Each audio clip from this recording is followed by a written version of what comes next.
ठीक है,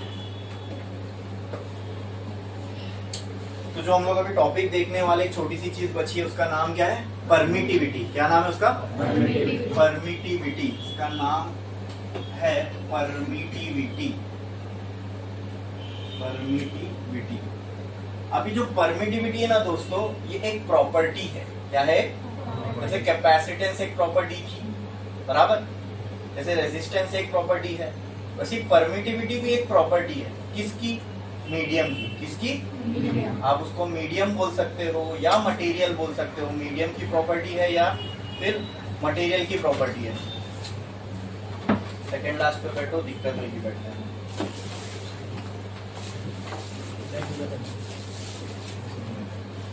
मीडियम की प्रॉपर्टी या फिर मटेरियल की प्रॉपर्टी है। अब ये प्रॉपर्टी क्या दर्शाती है? जैसे कैपेसिटेंस आपको ये बताता था कि एक कैपेसिटर कितना अच्छा है या कितना खराब है। कैपेसिटेंस क्या होता था? Capacity of a capacitor to hold charge. तो कैपेसिटेंस से आप कैपेसिटर के बारे में ये इंफॉर्मेशन जान सकते हो, ठीक है, कि कितना चार्ज वो कैपेसिटर होल्ड कर सकता है, बराबर। उसी तरह ये परमिटिविटी है, ये भी एक प्रॉपर्टी है मीडियम की या बोल सकते हो मटेरियल की। तो ये भी तो हमको कुछ इंफॉर्मेशन बताता होगा ना, इससे भी हम कुछ इंटरप्रेट कर सकते हैं ना। तो वो क्या कर सकते हैं इंटरप्रेट? चलो आओ अभी हम लोग देखते हैं। पहले इसका डेफिनेशन लिख लेते हैं, फिर समझेंगे। इसका सिंबल समझ लो क्या होता है। अभी आपने के फॉर्मूले में बहुत बार देखा था ना, K equal to 1/4 pi epsilon naught, ठीक है। के इक्वल टू, ये रिलेशन आपने कई बार लिख चुके हो, 1/4 पाई एप्सिलॉन नॉट। तो यहाँ पे एप्सिलॉन नॉट का मतलब मैंने आपको बताया था परमिटिविटी ऑफ नथिंग। नॉट का मतलब nothing. Nothing means vacuum. Nothing means जहाँ कुछ नहीं है, तो वहां हम लोग क्या बोल सकते हैं? क्या है वहां? वैक्यूम है। क्या है? तो एप्सिलॉन नॉट जो है ना, ये स्पेसिफिक परमिटिविटी है, मतलब ये वैक्यूम की परमिटिविटी बता रहा है। हर मीडियम की परमिटिविटी ये नहीं होगी। ये सिर्फ और सिर्फ किसकी परमिटिविटी है? वैक्यूम की। क्यों वैक्यूम की? किसके आगे क्या लग गया? नॉट। क्या लग गया? या फिर एयर की बोल सकता हूं, है ना। जैसे बीच में हमने माने थे कैपेसिटर के कुछ नहीं है, नथिंग, तो मैंने कहा था ना, वहां आप मान सकते हो कैपेसिटेंस ऑफ ये इलेक्ट्रिक फील्ड ऑफ नथिंग या फिर इलेक्ट्रिक फील्ड फॉर एयर, ठीक है। तो परमिटिविटी का जो सिंबल होता है दैट इज एप्सिलॉन, ठीक है। ये परमिटिविटी का सिंबल है। अब वो नॉट लग गया तो परमिटिविटी ऑफ वैक्यूम बन जाएगी। अगर वहां W, वाटर के लिए मैं यहाँ W लगा दूं तो वो क्या हो जाएगा? Permittivity of water. G लगा दूं ग्लास के लिए तो परमिटिविटी ऑफ ग्लास। उसी तरह यहाँ पे क्या लगा हुआ है? नॉट, मतलब ये क्या हो गई? Permittivity of vacuum. क्या हो गई? Permittivity of vacuum. तो अभी अपने को परमिटिविटी के बारे में समझना है, परमिटिविटी है क्या, ये अपने को क्या बताती है, ठीक है, क्या इंफॉर्मेशन प्रोवाइड करती है। तो चलो पहले अपन उसका डेफिनेशन लिखते हैं, उसको अच्छे से समझेंगे, ठीक है। आपने परमिटिविटी, फिर उसका सिंबल लिखो।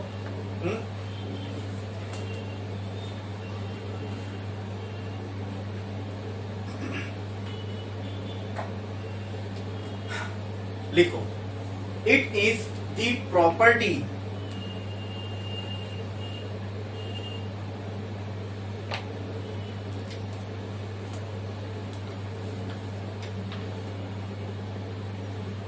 it is the property of a material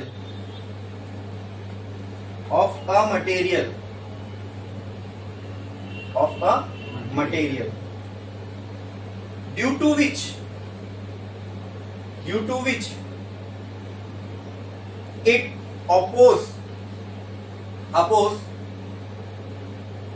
the external electric field, due to which it oppose को अंडरलाइन करो, due to which it oppose the external electric field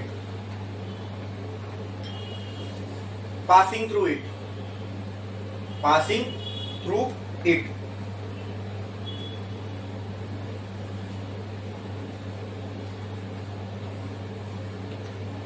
अब समझो अच्छे से इस चीज को कि परमिटिविटी है क्या।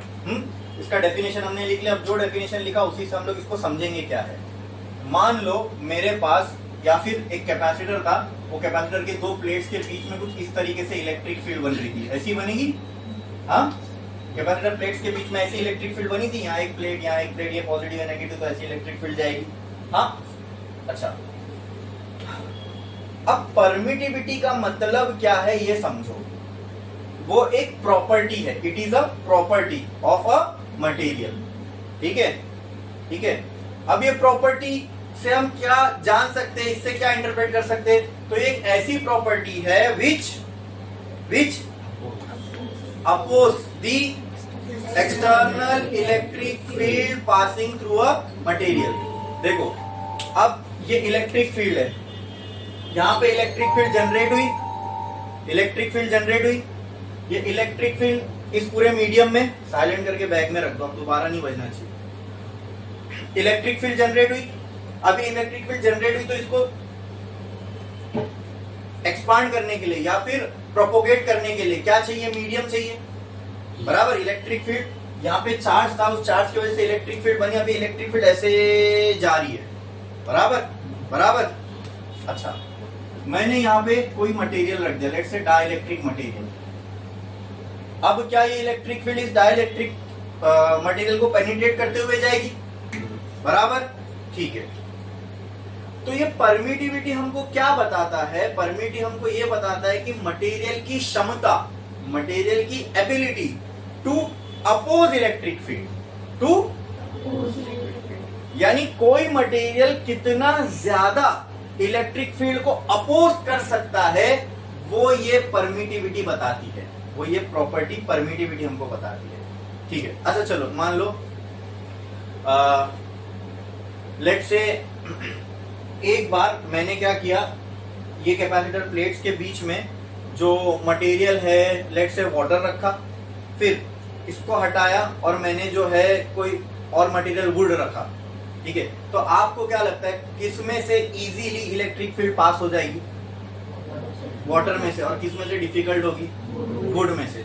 तो ऐसी एक वेग आइडिया मैंने आपको दिया समझने के लिए कि इलेक्ट्रिक फील्ड कोई मटेरियल में से इजीली पास हो सकती है, किसी में से बहुत मुश्किल से पास होगी। बोलो इतना क्लियर है? ये समझ में आया? तो जब अलग अलग मटेरियल में से इलेक्ट्रिक फील्ड सेम पास नहीं हो सकती, इसका मतलब क्या? किसी में से कम इलेक्ट्रिक फील्ड पास हो रही है, किसी में से ज्यादा। तो जिसमें से कम पास हो रही है, तो क्या मैं ये बोल सकता हूँ वो इलेक्ट्रिक फील्ड को अपोज कर रहा है? अपोज कर रहा है मतलब अपने अंदर से जाने नहीं दे रहा है। ठीक है, आई बात समझ में? अब जो मटेरियल की परमिटिविटी ज्यादा होगी, इसका मतलब वो अपने अंदर से इलेक्ट्रिक फील्ड को जाने नहीं देगा।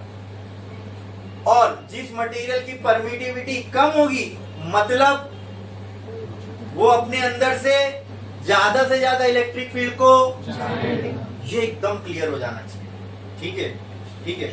अब परमिटिविटी सुन के ऐसा लगता है इलेक्ट्रोस्टैटिक पढ़ रहे हैं तो मतलब कि ये ऐसी प्रॉपर्टी हो सकती है जिसके ज्यादा होने से इलेक्ट्रिक फील्ड ज्यादा जाए। नहीं, ऐसा नहीं। जितनी ज्यादा परमिटिविटी होगी किसी मटेरियल की, उसमें से इलेक्ट्रिक फील्ड उतनी ही कम जाएगी, और परमिटिविटी जितनी कम होगी उतनी इलेक्ट्रिक फील्ड ज्यादा जाएगी। ऐसा क्यों बोल रहे हैं हम लोग? क्योंकि हमने अब समझ लिया परमिटिविटी होती क्या है। परमिटिविटी क्या होती है? The ability to oppose electric field, the ability to oppose electric field. आई बात समझ में? किसी मटेरियल की एबिलिटी इलेक्ट्रिक फील्ड को अपोज करने की, इसको बोलते हैं। अब मुझे आप ये बताओ, अभी मैं आपसे सवाल पूछ रहा हूं ना, सोच के लॉजिकली इसका आंसर देना। जब यहां पे मतलब जो कैपेसिटर की प्लेट है उसके बीच में कोई मटेरियल ही नहीं है, means can I say there is nothing, can I say there is nothing. If there is nothing between the capacitor plate, is there anything to oppose electric field? है नहीं है ना। इसीलिए एप्सिलॉन नॉट की जो value है, ठीक है, वो मुझे आप बताओ सबसे कम होगी कि सबसे ज्यादा होगी? नथिंग ना, नथिंग के लिए पूछ रहा हूं मैं, तो इसलिए मैंने epsilon not, permittivity of nothing. ठीक है, जब कैपेसिटर प्लेट के बीच में कुछ नहीं रहेगा तब इलेक्ट्रिक फील्ड सबसे ज्यादा फ्लो होगी, या जब कैपेसिटर प्लेट्स के बीच में कुछ होगा तब इलेक्ट्रिक फील्ड ज्यादा होगी? जब कुछ नहीं होगा। जब कुछ नहीं है तो इलेक्ट्रिक फील्ड सबसे ज्यादा होगी। तो मुझे बताओ, कुछ नहीं के लिए मैं एप्सिलॉन फॉर नथिंग लिख सकता हूं, एप्सिलॉन नॉट, एप्सिलॉन, एप्सिलॉन। तो एप्सिलॉन नॉट की वैल्यू आपके हिसाब से, अगर मैं मीडियम, अगर मान लो कैपेसिटर प्लेट के बीच में मैंने कोई एक मीडियम रख दिया, कोई भी मटेरियल रख दिया, ठीक है, और उसकी मैंने परमिटिव बोल दिया epsilon M, M for medium और मटेरियल, ठीक है। मुझे बताओ, अब जो इलेक्ट्रिक फील्ड फ्लो होगी जब नथिंग था तब ज्यादा होगी कि जब मटेरियल रखा हूं तब ज्यादा होगी? जब नथिंग था तब ज्यादा होगी। मतलब आप इजीली ये कह सकते हो इलेक्ट्रिक फील्ड फ्रॉम मीडियम और इलेक्ट्रिक फील्ड फ्रॉम नथिंग, अगर मैंने आपको इन दोनों को कंपेयर करने बोलूंगा तो क्या बोलोगे आप? कौन ज्यादा है कौन कम है? Epsilon naught is greater than epsilon M. मतलब परमिटिविटी ऑफ नथिंग हमेशा क्या रहेगी? ज्यादा रहेगी। किससे? किससे? किससे? अच्छा, अब ध्यान से सोच, अब वापस से सोचना। हाँ, परमिटिविटी क्या है? The ability to ability to ability to अच्छा, पहले ये छोड़ दो। अगर मैं आपसे पूछूं इलेक्ट्रिक फील्ड ऑफ नॉट और इलेक्ट्रिक फील्ड ऑफ मीडियम, तो दोनों में कौन सी इलेक्ट्रिक फील्ड ज्यादा होगी? नॉट वाली ज्यादा होगी। जब कुछ भी नहीं रहेगा तभी ज्यादा होगी, बराबर। हाँ, फिर से बोलो, परमिटिविटी क्या है? अभी जो मैंने कहा था वही गलती आपने की। परमिटिविटी क्या है? Ability to oppose. Oppose what? Electric field. Ability to oppose. तो जब इलेक्ट्रिक फील्ड ज्यादा होगी तो परमिटिविटी क्या होना चाहिए? सबसे कम। सबसे कम। तो मुझे बताओ, इन दोनों में से कौन सी परमिटिविटी ज्यादा होगी और कौन सी कम होगी? जो रोकेगा, जो रोकेगा, अभी सिंपल है ना भाई, जब कुछ नहीं था तब इलेक्ट्रिक फील्ड इजीली फ्लो रही, मतलब वहां कोई अपोज कर रहा है? कर रहा है। तो जब अपोज ही नहीं कर रहे तो परमिटिविटी की वैल्यू क्या होगी? कुछ नहीं, ना के बराबर। There is nothing to oppose. Permittivity है क्या? Permittivity is the ability, ability to do what? Oppose electric field. जब कुछ अपोज करने के लिए है ही नहीं तो परमिटिविटी की वैल्यू क्या होगी? जीरो या निग्लिजिबल मैं बोल सकता हूं। तो ये छोटा होगा कि ये छोटा होगा? हाँ, एप्सिलॉन नॉट जो है हमेशा कम होगा किसी भी मटेरियल से, किसी भी मटेरियल से। अरे भाई, नथिंग के बाद आप कुछ भी रख दो, नथिंग जितनी कम वैल्यू हो ही नहीं सकती किसी की। हाँ, चाहे बीच में एयर रख दो, वाटर रख दो, ग्लास रख दो, डाइलेक्ट्रिक रख दो, लेकिन किसी की भी वैल्यू नथिंग जितनी, वैक्यूम जितनी कम हो ही नहीं सकती ना, क्योंकि वहां तो कुछ है ही नहीं रोकने के लिए। और परमिटिविटी क्या होती है? फिर से बोलो, फिर से बोलो, परमिटिविटी क्या होती है? The ability to. और जब कुछ नहीं है, कैपेसिटर प्लेट के बीच में कुछ नहीं है, वैक्यूम है, तो वहां कोई अपोज करने के लिए है क्या? नहीं है। और परमिटिविटी क्या है? Ability to. अब यहाँ कोई रोकने के लिए है तो कोई अपोजिशन है ही नहीं, तो परमिटिविटी इस वक्त सबसे, कोई परमिटिविटी एप्सिलॉन नॉट से कम हो ही नहीं सकती। वैक्यूम से कम किसी चीज की परमिटिविटी हो सकती है क्या? क्योंकि वहां तो कुछ भी नहीं है। आई बात समझ में? ठीक है। फिर एयर की जो परमिटिविटी है वो नियर अबाउट वैक्यूम आती है। इस वजह से हम एप्सिलॉन नॉट को परमिटिविटी ऑफ वैक्यूम भी बोल देते हैं। आई बात समझ में? क्लियर है? हाँ, इसकी एप्सिलॉन नॉट की वैल्यू हम नियर अबाउट 1 मान के चलते हैं। क्या मान के चलते हैं? और एयर की भी लगभग 1 के करीब आती है। तो इसके लिए एप्सिलॉन नॉट को, वैसे तो एप्सिलॉन नॉट को अगर एकदम सही तरीके से डिफाइन करें तो it is the permittivity of vacuum. It is the permittivity of, मतलब जब कुछ नहीं है, जब कुछ नहीं है तो पूरी की पूरी इलेक्ट्रिक फील्ड बहुत इजीली फ्लो होगी। नो अपोजिशन, मतलब कोई अपोजिशन प्रोवाइड करने के लिए है ही नहीं। आई बात समझ में? बोलो क्लियर है? बोलो समझ में आया? पक्का पक्का पक्का? ठीक है, ठीक है, ठीक है।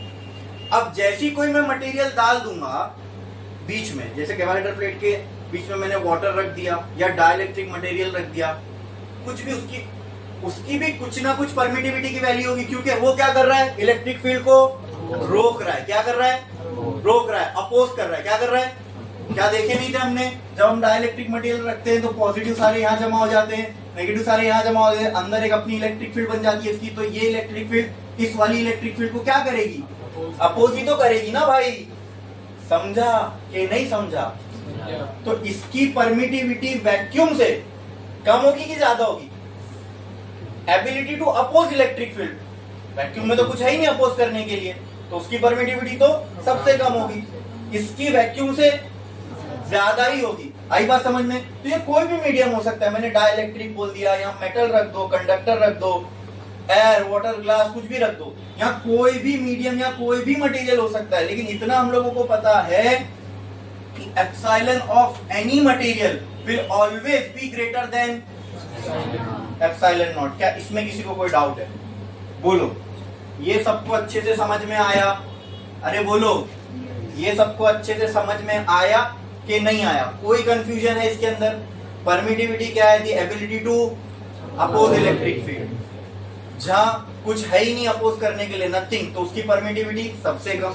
अब इसके अलावा कुछ भी रख दो तो उसकी परमिटिविटी क्या होगी? एप्सिलॉन नॉट से ज्यादा ही होगी। आई बात समझ में? क्लियर है? पक्का? ठीक है। अब अगर मुझे इनको इक्वल करना है, E M should be equal to E naught, तो क्या करना पड़ेगा? अच्छा, ये ई एम ई नॉट से कुछ तो टाइम ज्यादा होगा ना? हाँ, तो अब मुझे इसको इक्वल बताना है, तो क्या करना पड़ेगा यहाँ पे? एक क्या करना पड़ेगा यहाँ पे? एक कुछ टाइम ज्यादा होगा, 1 time, 2 time, 3 time, 4 time. E M इससे ज्यादा ये मालूम है, तो 1 टाइम ज्यादा हो सकता है, 2 टाइम ज्यादा हो सकता है, 3 टाइम ज्यादा हो सकता है, 10 टाइम ज्यादा हो सकता है। ठीक है, तो यहाँ पे मैं क्या लिख सकता हूँ? बोलो। एन, या के नहीं लिख सकता? एन भी एक तरह का कांस्टेंट है। यहाँ पर हम कांस्टेंट के लिए क्या यूज कर सकते हैं? के। क्या यूज कर सकते हैं? क्या यूज कर सकते हैं? के। ओहो, क्या बात है, क्या बात है। तो ये एक रिलेशन मिल गया मुझे कंपैरिजन करने के लिए। किसका किसका कंपैरिजन?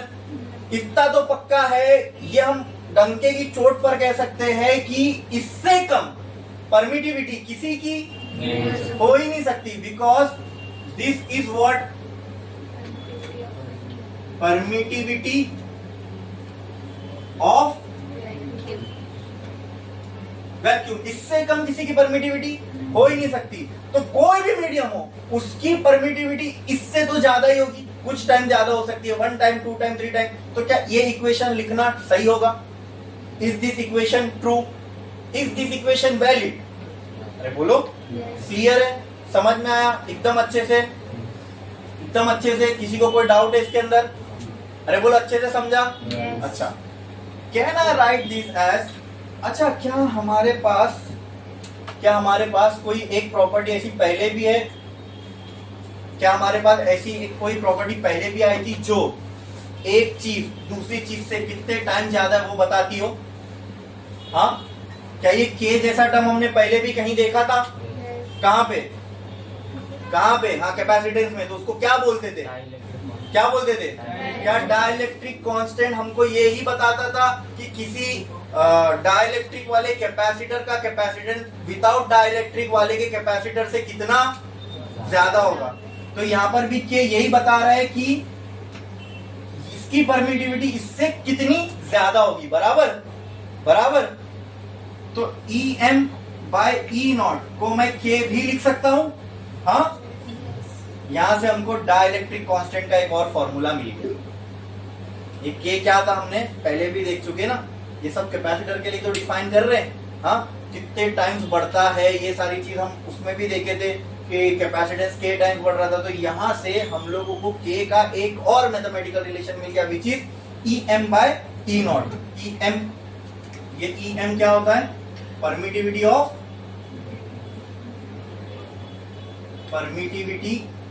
ऑफ मीडियम बोल सकते हैं इसको। क्या बोल सकते हो? मीडियम। आई बात समझ में? क्लियर है? क्या इसमें किसी को कुछ डाउट है? क्या ये अच्छे से समझ में आया? अरे बोलो। yes. हाँ, अब यहां पर है ना, यहां पर परमिटिविटी में आप ये बोल सकते हो dielectric constant E M by E naught के बराबर होता है। ठीक है, अब एक टर्म डिफाइन करते हैं हम लोग फिजिक्स में, रिलेटिव। जैसे रिलेटिव वेलोसिटी, रिलेटिव एक्सेलरेशन, उसी तरह रिलेटिव परमिटिविटी करके एक टर्म है। क्या है? Relative permittivity. अच्छा, परमिटिविटी का सिंबल क्या होता है? एप्सिलॉन। और रिलेटिव के लिए हमने क्या लगा दिया, आर। क्या लगा दिया, आर। अब रिलेटिव परमिटिविटी कुछ नहीं है, ये सिर्फ कंपैरिजन बताता है अपने को कि मीडियम की परमिटिविटी वैक्यूम की परमिटिविटी से कितनी ज्यादा है। क्या बताता है अपने को, मीडियम की परमिटिविटी वैक्यूम की परमिटिविटी से कितनी ज्यादा है। तो चलो पहले अपन इसका डेफिनेशन लिख लेते हैं। हाँ, आपने परमिटिविटी का डेफिनेशन लिखा, ठीक है, फिर उसके बाद आप ये लिख दो, ये लिख दो, या फिर एक लाइन छोड़ो, पहले एक स्टेटमेंट बोल रहा हूं वो लिखो। Permittivity of any medium, permittivity of any medium will always be greater. अच्छा, permittivity of any medium bracket में लिख देना एप्सिलॉन एम, है ना, मीडियम के लिए बोल रहे हैं ना हम लोग, तो ब्रैकेट में लिख देना epsilon M of any medium will always be less, oh sorry, will always be greater, will always be greater than permittivity of vacuum, permittivity of, और उसके ब्रैकेट में क्या लिखोगे, epsilon, epsilon, permittivity of vacuum को epsilon naught बोलते हैं हम लोग, वैक्यूम मींस नथिंग, ठीक है, यहां लिखा हूं ना मैंने। हाँ, अच्छा, अब उसके नीचे ये रिलेशन लिख दो, जो हमने अभी स्टेटमेंट लिखा उसी का ये मैथमेटिकल फॉर्म है, लिखो इसको। फिर उसके बाद क्या लिखोगे, ये, फिर उसके बाद ये लिखो, जल्दी जल्दी जल्दी, फास्ट फास्ट, फटाफट, जल्दी जल्दी जल्दी।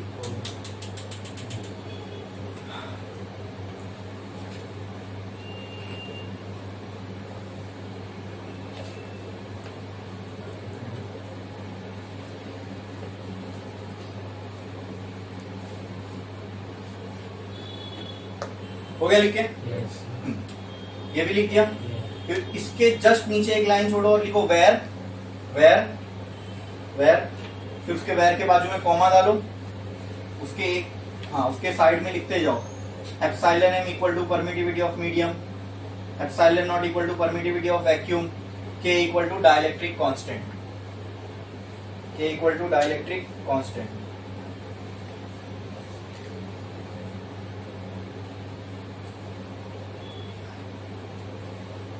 K equal to dielectric constant।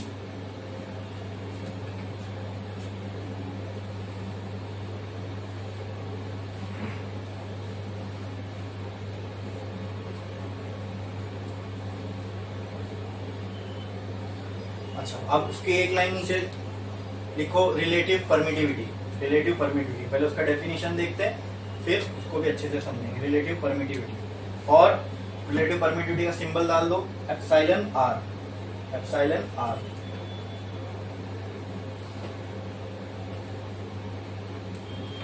लिखा आपने, एप्सिलॉन आर। अब इसका डेफिनेशन बोल रहा हूँ, लिखो it is defined as, it is defined as the ratio of, it is defined as the ratio of permittivity of medium, permittivity of medium bracket में epsilon naught, epsilon m, to permittivity of free space, permittivity of free space bracket में आएगा epsilon naught, epsilon naught. देखो, vacuum बोले, nothing बोले, free space बोले, सब का मतलब क्या ही है, एप्सिलॉन नॉट, ठीक है। अब दोस्तों आओ इसके डेफिनेशन से ही इसको समझते हैं। रिलेटिव परमिटिविटी क्या है? It is the ratio, ratio of what? Permittivity of medium to permittivity of free space. खत्म, हो गया रिलेटिव परमिटिविटी। लिखो लिखो,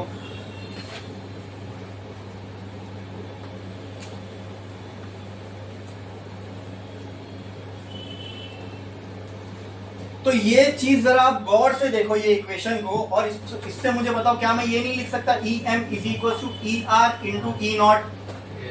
हाँ, लिख सकता हूं। अब ये इक्वेशन और ये इक्वेशन को देखो, सब चीजें सेम दिख रही है, सब चीजें सेम दिख रही है, खाली यहाँ पे के की जगह आपको क्या दिख रहा है, रिलेटिव। मतलब मैं ये कह सकता हूं क्या, डाइलेक्ट्रिक कांस्टेंट और रिलेटिव परमिटिविटी दोनों एक ही तरह की फिजिकल क्वांटिटी है। हाँ हाँ, जो चीज यहाँ पे डाइलेक्ट्रिक कांस्टेंट बता रहा है वही चीज यहाँ पे रिलेटिव परमिटिविटी बता रही है। मतलब both are one and the same thing, बस यहाँ पर दोनों एक ही चीज को दर्शा रहे, लेकिन परमिटिविटी बोलते वक्त हम इसको रिलेटिव परमिटिविटी से डिनोट कर रहे हैं। ठीक है, तो मैं आपको ये सब इसलिए बता रहा हूं कि एग्जाम में आपको कंफ्यूज करने के लिए ऐसा क्वेश्चन आ सकता है। आपको मीडियम की परमिटिविटी दी रहेगी और वैक्यूम की परमिटिविटी दी रहेगी, आपको बोला रहेगा डाइलेक्ट्रिक कांस्टेंट निकालो। रिलेटिव परमिटिविटी निकालने बोलता तो फट से निकाल लेते। आ रही है बात समझ में, मैं क्यों बता रहा हूं। अगर आप ऐसे क्वेश्चन टफ बनाने के लिए आपको क्वेश्चन इस तरीके से फ्रेम करके दे दिया तो क्या करोगे, ये और ये दिया हुआ है और बोला डाइलेक्ट्रिक कांस्टेंट निकालो। अब जिसको ये पता ही नहीं, ये और डाइलेक्ट्रिक कांस्टेंट एक ही चीज है, मतलब डाइलेक्ट्रिक कांस्टेंट को मैं इससे फाइंड कर सकता हूं कि नहीं कर सकता हूं। लेकिन लोगों को क्या लगेगा, अक्सर स्टूडेंट ये समझते हैं डाइलेक्ट्रिक कांस्टेंट निकालने के लिए तो अपने को फिर कैपेसिटेंस चाहिए या इलेक्ट्रिक फील्ड चाहिए या पोटेंशियल चाहिए, क्योंकि के सारे वहीं पे देखे थे हमने। हाँ, और इनमें से कुछ भी नहीं दिया है क्वेश्चन में, आपको खाली दोनों परमिटिविटी दी और डाइलेक्ट्रिक कांस्टेंट कह रहे, बोले ये तो मतलब कश्मीर और तमिलनाडु ये दो चीज दे दी और पता नहीं क्या बीच में से निकालने बोला, कुछ अलग ही समझ में ही नहीं आ रहा है। लेकिन जिसका ये कंसेप्ट क्लियर रहेगा वो इजीली कर सकता है, जिसको ये मालूम रहेगा कि रिलेटिव परमिटिविटी भी वही दिखाता है जो डाइलेक्ट्रिक कांस्टेंट दिखाता है, मतलब डाइलेक्ट्रिक कांस्टेंट का ये फॉर्मूला भी करेक्ट है। आई बात समझ में, बोलो क्लियर है। तो ये अगर दिया हुआ है तो इससे हम लोग डाइलेक्ट्रिक कांस्टेंट डायरेक्ट निकाल सकते हैं क्या? हाँ अरे बोलो yes. समझा कि नहीं समझा? तो क्या मैं बोल सकता हूँ K and ER are equivalent physical quantities. Equivalent physical quantities का मतलब ये होता है कि जो K दर्शाता है वही ER दर्शा रहा है। अरे भाई ER का मैथमेटिकल रिलेशन देखो और K का मैथमेटिकल रिलेशन देखो, दोनों सेम ही तो है। मतलब जो चीज K कहना चाहता है वही चीज ER भी आपको वही बताएगा, जो आंसर आपको K देगा वही आंसर आपको रिलेटिव परमिटिविटी देगा, बराबर। अच्छा, रिलेटिव का मतलब क्या होता है? रिलेटिव का मतलब फिजिक्स में जब भी आप रिलेटिव टर्म देखोगे ना, तो किसी ना किसी चीज से कंपैरिजन हो रहा होगा। क्या हो रहा होगा? ये तो मैंने आपको डाइलेक्ट्रिक के टर्म से बता दिया। अब प्रॉपर रिलेटिव परमिटिविटी को हम एक तो डेफिनेशन, ये जो डेफिनेशन था इसका, ये बहुत सिंपल डेफिनेशन था। ये डेफिनेशन मैंने इसलिए लिखा है ताकि ये पढ़ के आप इसका मैथमेटिकल रिलेशन डायरेक्ट बना लो, इजी था। या फिर आप इसका मैथमेटिकल रिलेशन देख के इसका डेफिनेशन भी बना सकते हो। Relative permittivity is the ratio of permittivity of medium to permittivity of vacuum और फ्री स्पेस, कुछ भी बोल दो। अब अगर मैं रिलेटिव परमिटिविटी को गौर से देखो तो ये जो टर्म है रिलेटिव, ठीक है, जब भी ये आएगा ना तो आप देखोगे कि यहाँ पर कुछ ना कुछ कंपैरिजन हो रहा है। क्या हो रहा है? अब ये रिलेटिव परमिटिविटी कैसा कंपैरिजन करके देगा आपको, देखो क्या रिलेटिव परमिटिविटी आपको ये नहीं बताएगा कि मीडियम की परमिटिविटी वैक्यूम से कितनी ज्यादा है। के आपको क्या बता रहा था इधर पे कि मीडियम की परमिटिविटी वैक्यूम से कितनी ज्यादा है, तो वही चीज क्या ये नहीं बताएगा आपको? वो इसलिए तो मैं कह रहा था जो काम यहाँ डाइलेक्ट्रिक कांस्टेंट कर रहा है वही काम यहाँ पे रिलेटिव परमिटिविटी कर रहा है। समझा कि नहीं समझा? मीडियम की परमिटिविटी वैक्यूम से कितनी ज्यादा है, कितने टाइम ज्यादा है? तो सर इतने टाइम ज्यादा है, ये तो मल्टीप्लाई हो रहा है, इतने टाइम्स ज्यादा है। आई बात समझ में? तो क्या ये कंपैरिजन नहीं कर रहा इसके और इसके बीच में? अगर रिलेटिव परमिटिविटी की वैल्यू आ गई 2 तो मैं बोल सकता हूँ मीडियम की परमिटिविटी वैक्यूम से 2 टाइम ज्यादा है। कंपैरिजन हो रहा है ना, रिलेटिव बता रहा है आपको। रिलेटिव मतलब ये इससे कितना ज्यादा है। समझ में आया? हाँ, ये कंपैरिजन करके दे रहा है आपको। समझ में आया कि नहीं आया? एकदम क्लियर है? हाँ बोलो क्लियर है? क्लियर है? बोलो yes. अब ऐसी ये यहाँ पे परमिटिविटी है, ऐसी मैग्नेटिज्म में एक और प्रॉपर्टी परमिएबिलिटी। क्या है? जैसे इलेक्ट्रिक फील्ड की मैंने बोला ना एनालॉगस चीज है, आप वहां पढ़ोगे खाली टर्म्स चेंज हो जाएंगे। जैसे यहाँ परमिटिविटी है, वहां पे परमिएबिलिटी रहेगी। तो परमिएबिलिटी को हम रिप्रेजेंट करते हैं इससे, ठीक है। परमिएबिलिटी ऑफ वैक्यूम है तो उसको किससे रिप्रेजेंट करूंगा बोलो? म्यू, ये म्यू है और इसको, और अगर परमेबिलिटी ऑफ मीडियम रहेगी तो किससे रिप्रेजेंट करूंगा? अगर आपको बोला रिलेटिव परमेबिलिटी निकालो तो रिलेटिव परमेबिलिटी वो क्या हो जाएगा? उसका फॉर्मूला बताओ क्या हो जाएगा, देखते हैं। Very good. आपको बोला रिलेटिव परमेबिलिटी निकालो तो क्या हो जाएगा? Mu by mu. बस जहां रिलेटिव टर्म आ गया वैक्यूम से कंपेयर कर लो। हम यहाँ वैक्यूम से कंपेयर ही तो कर रहे हैं ना, वैक्यूम से मीडियम कितने गुना ज्यादा है, यही कंपैरिजन हो रहा है यहाँ पे। रिलेटिव परमिटिविटी आपको यही करके दे रहा है कि वैक्यूम मीडियम की परमिटिविटी वैक्यूम से कितनी ज्यादा है। एक लाइन छोड़ो, आप ये भी लिख सकते हो, रिलेटिव परमिटिविटी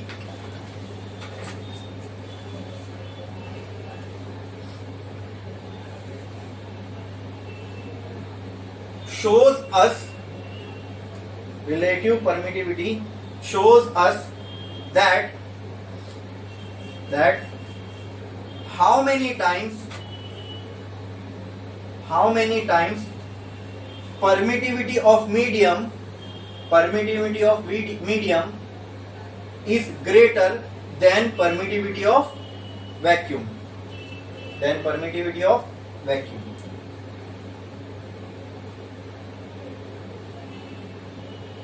समझ में आ गया?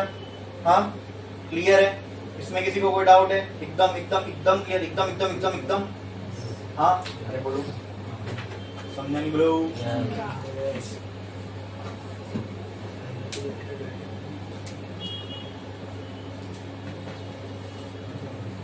अब देखो, इलेक्ट्रिक फील्ड का आपने एक फॉर्मूला पढ़ा था, ये electric field is equal to force per unit charge.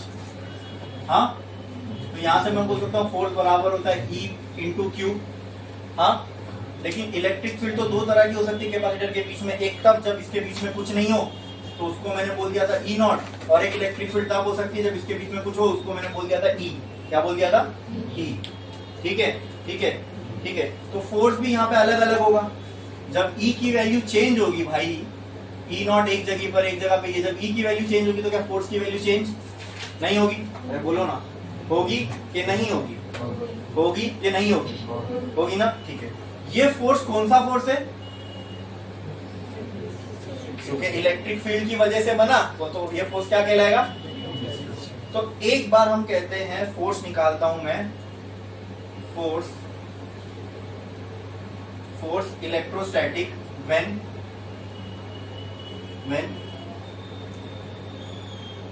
there is nothing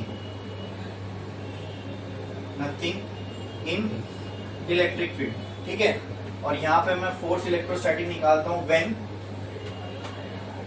there is a medium, है ना, इन इलेक्ट्रिक फील्ड। बोलो ठीक है। हाँ, मुझे आप बताओ F इलेक्ट्रोस्टैटिक का फॉर्मूला क्या होता है? K, हाँ, Q1 Q2 by R square, यही होगा। F इलेक्ट्रोस्टैटिक का फॉर्मूला यहां पर भी वही होगा, K Q1 Q2 by R square. सब कुछ सेम है, खाली मैं क्या करने जा रहा हूं देखना। F इलेक्ट्रोस्टैटिक, क्या मैं K की जगह ये लिख सकता हूं 1/4 pi epsilon when there is nothing in electric field, तो यहां क्या आ जाएगा? बाकी सब सेम है, Q1 Q2 by R square. उसी तरह यहाँ पे F इलेक्ट्रोस्टैटिक को अब मैं ऐसा लिख सकता हूँ 1/4 pi epsilon, very good, epsilon m into Q1 Q2 by R square. बोलो क्लियर है? बोलो क्लियर है? बोलो समझ में आया?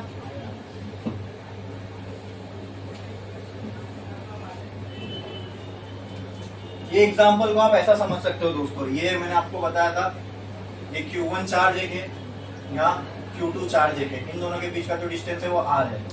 सेम मैं यहाँ ले लेता हूँ, यहाँ Q1 चार्ज है, यहाँ पे Q2 चार्ज है, इन दोनों के बीच का भी डिस्टेंस क्या है? R है। अभी इन दोनों के बीच में कुछ नहीं है, यहाँ इन दोनों के बीच में कुछ है, बस ये उसकी कहानी है, ये इसकी कहानी है, समझे?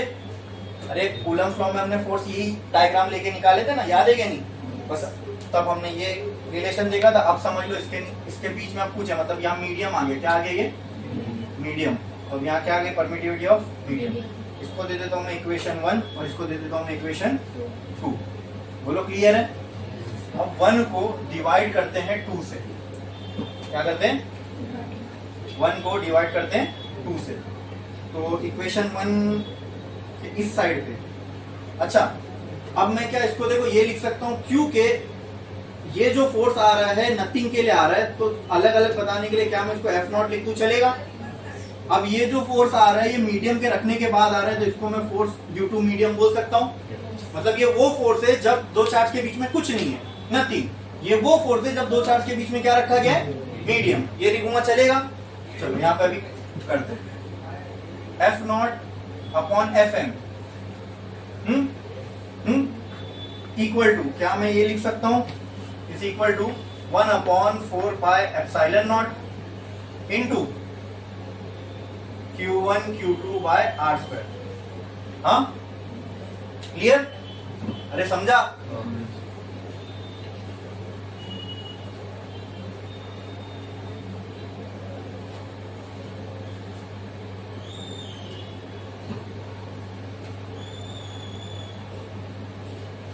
मुझे बताओ, ये टर्म नीचे डिवाइड होगा, ऊपर जाएगा तो पलटी हो जाएगा। पलटी हो जाएगा मतलब जो नीचे वो ऊपर, क्या कहता है नीचे 4 पाई, तो ये ऊपर हो जाएगा 4 pi epsilon M divided by 1 into, ये भी उल्टा हो जाएगा, क्या हो जाएगा, आर स्क्वायर Q1 Q2। ये दोनों cancel, R square cancel, 4 pi, क्या बचा, F naught by F M is equal to E M upon E naught. बोलो क्लियर है? बोलो क्लियर है? समझ में आया? समझ में आया? अब जरा गौर से देखो, ये क्या है, EM बाई नॉट क्या है, हाँ, EM बाई ई नॉट। इसको मैं डाइलेक्ट्रिक कांस्टेंट और रिलेटिव परमिटिविटी भी तो बोल सकता हूं। तो कहना है relative permittivity F naught by F M के बराबर भी हो सकती है, हाँ, या फिर K की value F naught by F M के बराबर भी हो सकती है। ये रिलेशन मालूम था किसी को? तो एक और रिलेशन निकाल लिया हम लोग ने, रिलेटिव परमिटिविटी का और डाइलेक्ट्रिक कांस्टेंट का। समझ में आया? क्लियर है? क्लियर है? इसमें किसी को कोई भी डाउट है? पक्का? पक्का? तो एक लाइन छोड़ो, स्टार डालो और लिखो, formula for relative permittivity in terms of force, formula for relative permittivity in terms of force, in terms of force।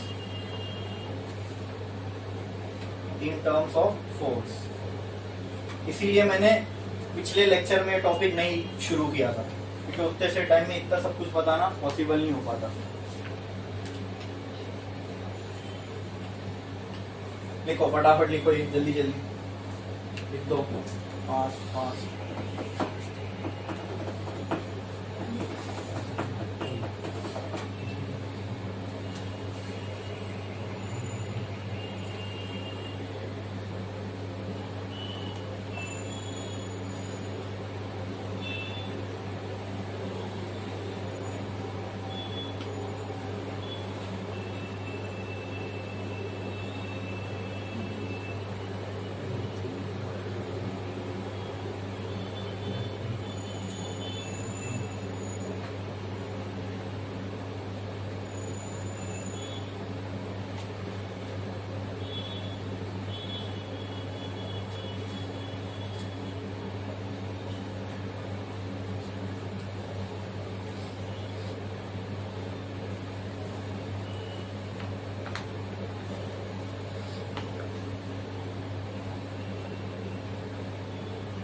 ऐसा ये भी कर दो, ये प्लस, ये भी प्लस, ये प्लस, ये भी प्लस, ठीक है।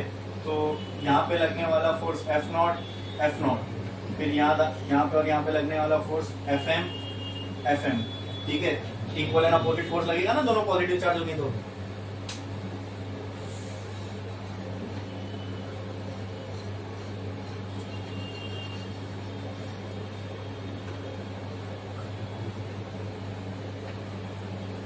जल्दी जल्दी लिखो।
हो गया लिख के? देखो कितना छोटा सा टॉपिक था, permittivity, relative permittivity.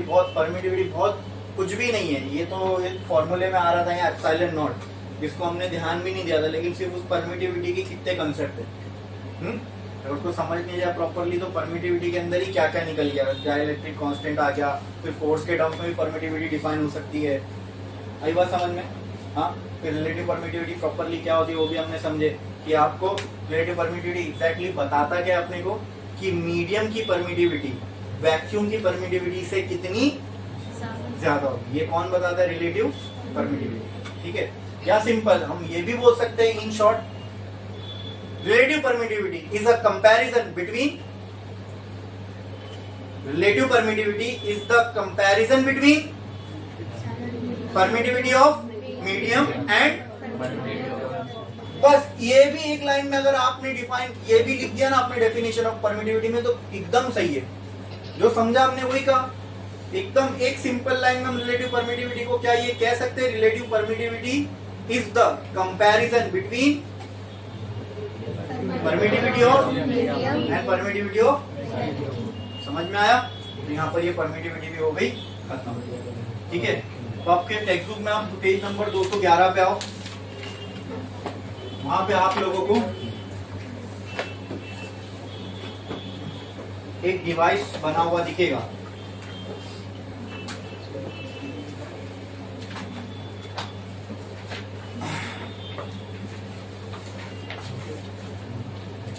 Page number 211 दिखा? हाँ दिखा?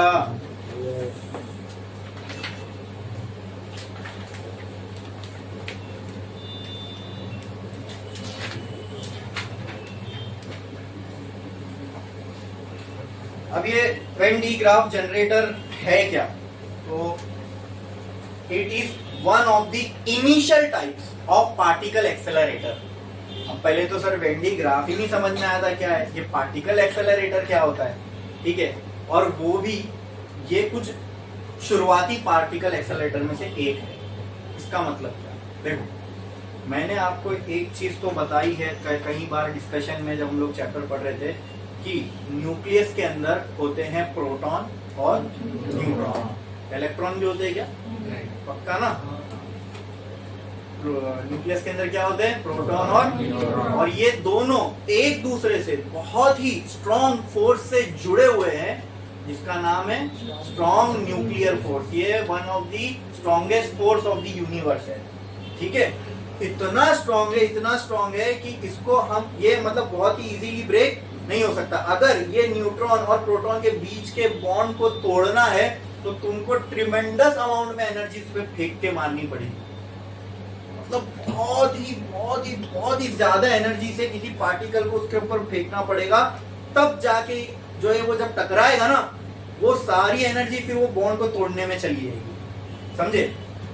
तो इसके लिए आपको क्या चाहिए? बहुत ही ट्रिमेंडियस एनर्जी वाला एक पार्टिकल, मतलब बहुत स्पीड से, बहुत बहुत ज्यादा स्पीड से एक पार्टिकल जाए और उसको हिट करे न्यूक्लियस को, तब वो क्या होगा? ब्रेक होगा, मतलब प्रोटॉन न्यूट्रॉन टूटेंगे। अब वो करेंगे कैसे? लेकिन